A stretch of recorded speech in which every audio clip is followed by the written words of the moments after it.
in the next column, it's about $4,200,000. And then projected spending, and Pamela Wilcox, actually, let me introduce her.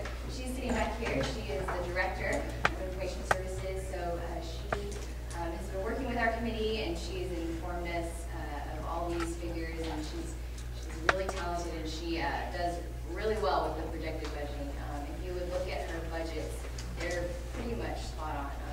Granted, there's a couple $1,000 leeway here and there, but she's really conservative in her budgets, and so ordinarily we need it consistently. So that is the projected spending, so you can feel pretty comfortable about that figure at this point. And then the projected ending leftover balance would be about $378,000 by next year. So as you can see, we have a pretty healthy fund to dip out of if we ever need to. Actually, right now, the special projects for smart carts is something we're looking into, and it could decrease this fund overall by about $15,000. But as you can see, that still leaves a very healthy amount for future use on a rainy day or something like that. So I can take questions now. Are there any questions? Senator Derridge. Senator Green, so it's $15,000 for projected 2 extra smart cards? 3. 3. Okay.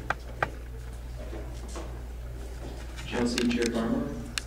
Just a question. I remember back a long time ago when I was chair of the AFAC, we kind of toyed around with the idea, and I apologize if you've addressed this in the past with your reports, but you know, the College of Arts and Sciences has obviously a huge surplus in the funds that they're allotted through the way they allocate it, you know, by student for each college. Have you looked into like that as a committee, or maybe possible ways that you can kind of level the playing field out for other colleges, like the architecture school, who maybe doesn't get as much money because, you know, they might have students, but, you know, they're not getting the same amount of money as arts and science?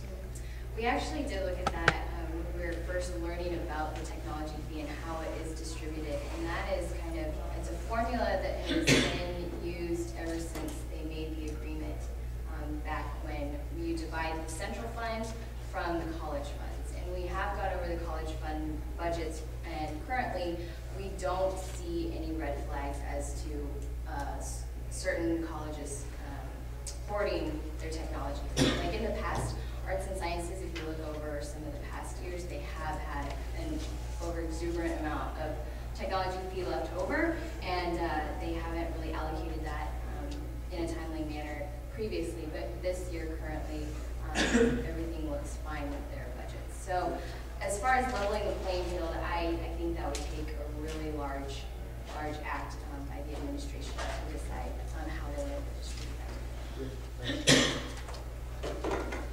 that. Senator Williams.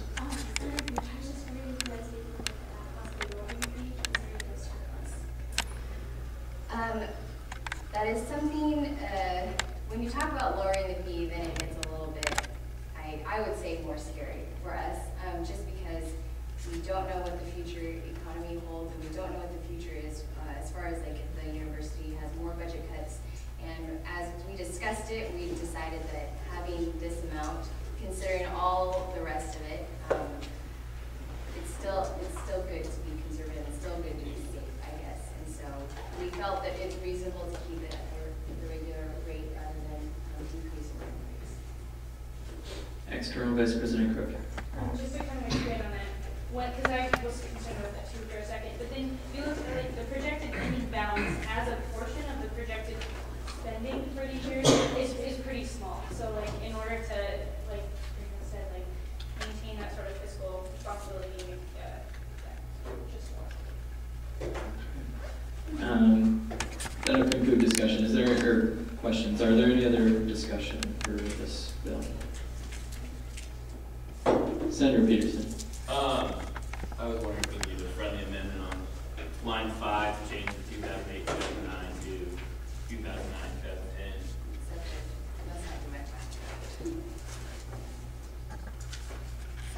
2010. Okay. On line number 5, it will now read, whereas AFAC has evaluated technology fee expenditures for 2009-2010, striking 2008-2009. Is there any other discussion?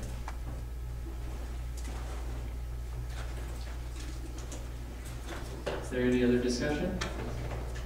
Senator Solomon. I just wanted to thank AFAC for giving this to us in such a timely manner that I think it is the best decision to keep the fee the same because we see how important contingency funds are, especially with our current situation.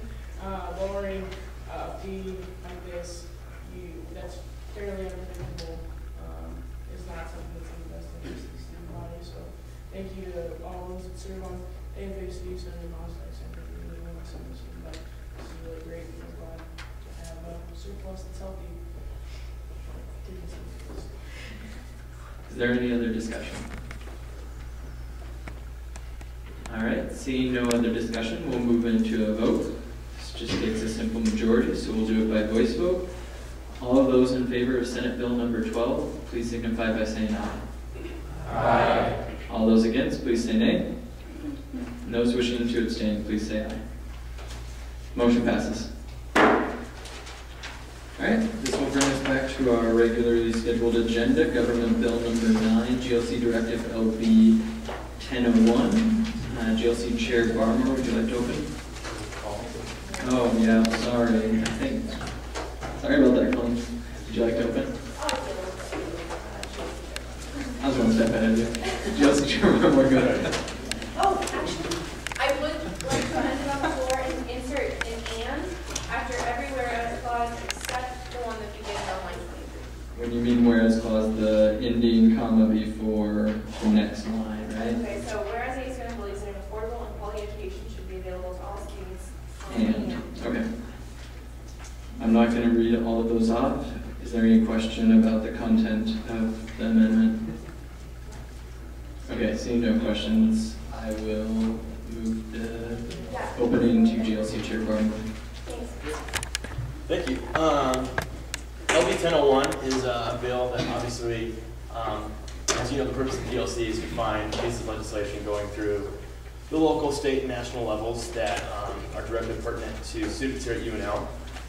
So LB 1001 being one of those bills, we decided to look into it. This is a bill that's currently receiving a lot of news attention, a lot of front page articles in the Journal Star just this past week.